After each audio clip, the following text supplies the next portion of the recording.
as you referenced there, Jesse, there is some additional Trump news. Not only is he back in court with his trial in New York, but he also had a fundraiser, I guess, over the weekend at Mar-a-Lago where he made some very concerning comments. So this is going to be just kind of an overview of the latest Trump things, and then we're going to get a little bit deeper into these concerning comments that he made over the weekend. Former President Trump heading back to court this morning following Friday's emotional testimony from one of Mr. Trump's former top aides, Hope Hicks. We want hope. Hicks, appearing under a subpoena, admitted she was nervous, later tearing up and taking a break to compose herself. Hicks also discussing the infamous Access Hollywood tape. Prosecutors say its release before the 2016 election helped propel the hush money scheme. Though Hicks said she was not engaged in negotiations, she testified Mr. Trump was, in fact, aware of the payments. The former president has denied allegations of affairs and pleaded not guilty.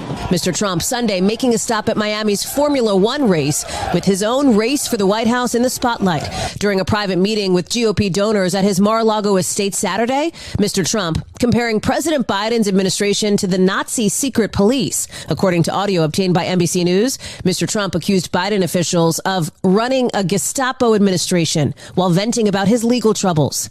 The White House, in a statement, says the former president is echoing the appalling rhetoric of fascists. At that Mar-a-Lago retreat, a number of potential top VP contenders, including Senator Tim Scott, who voted to certify the 2020 election, but now repeatedly dodging when asked on Meet the Press whether he'd accept the results of the next election. Is it just yes or no? Will you accept the election results of 2024?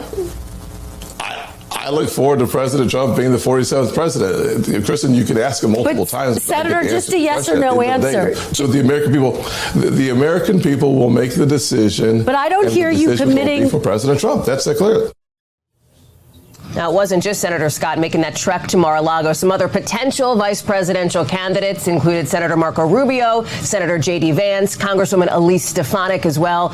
But on the timing of it all, Mr. Trump has said he doesn't plan to make a VP pick until much closer to the Republican convention. That's just over 2 months from now in Milwaukee. Savannah? All right, Hallie Jackson, thank you. Yeah, he wants to allow them more time to kiss his ass before picking. And to pass the litmus test, which is going to be denying the election. Yeah. And they were at that event, all these possible VP picks that are trying to impress him and making their appearances on the Sunday shows to be the most radical they can be. At the event this weekend that they keep referencing, the donor event, Donald Trump walked onto the stage, according to reporting from the New York Times, to that song that he recorded with the insurrectionists, the national anthem that he recorded with the insurrectionists. I guess I haven't heard it, but it's a mockery. Sounds horrifying. And of course it is, illustrating his support of the insurrectionists. So these people know who they're dealing with. Yeah. That's why they're going on these news shows and acting like they're not going to accept the election results, because that's what Trump will require of them. Yeah. Now, the comments that he made, this is again according to reporting from the New York Times, he said, quote, "These people," referring to the Biden administration, quote, "these people are running a Gestapo administration," quote, "and it's the only thing they have, and it's the only way they're going to win, in their opinion, and it's actually killing them, but it doesn't bother me." Of course, we know nothing bothers Donald Trump. He's very unaggrieved, Donald Trump. Very also secure, not an insecure man at all. Yes. He's a titan. Yes. And before making... Conquering hero, Brittany.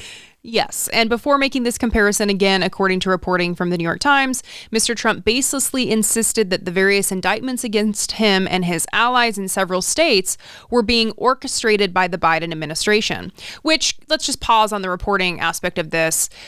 It is funny that he continues to say that the DOJ is being weaponized against him, for example, when 2 Democrats are under investigation right now. Of course, we have Senator Bob Menendez, and now we have Henry Cuellar from Texas. Both have been indicted. Yes. It's gone beyond the investigatory phase. There's indictments. There's evidence that has been presented to a grand jury, and the Biden DOJ is securing their prosecutions. Right. So what is it again? Witch hunt. Doesn't seem to be weaponized against you. Seems to just be kind of, doing investigations appropriately. Seeking justice. Right.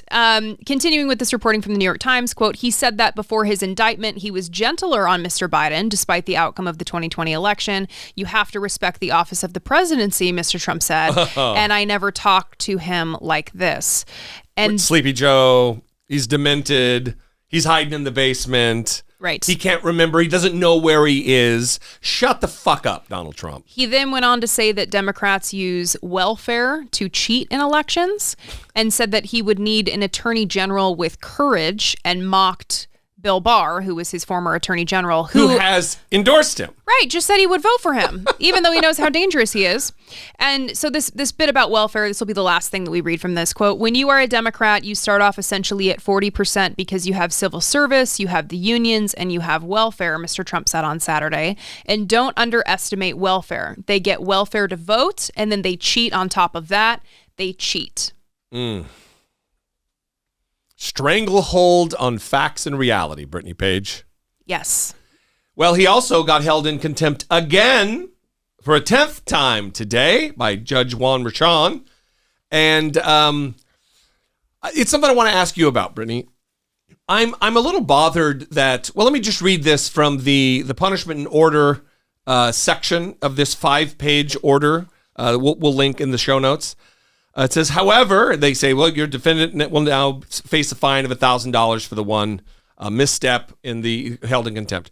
However, because this is now the 10th time that this court has found defendant in criminal contempt, spanning 3 separate motions, it is apparent that monetary fines have not and will not suffice to deter defendant from violating this court's lawful orders. Therefore, defendant is hereby put on notice that if appropriate and warranted, those are words you need to pay attention to, that if appropriate and warranted, future violations of its lawful orders will be punishable by incarceration, and it is hereby ordered, blah, blah, blah.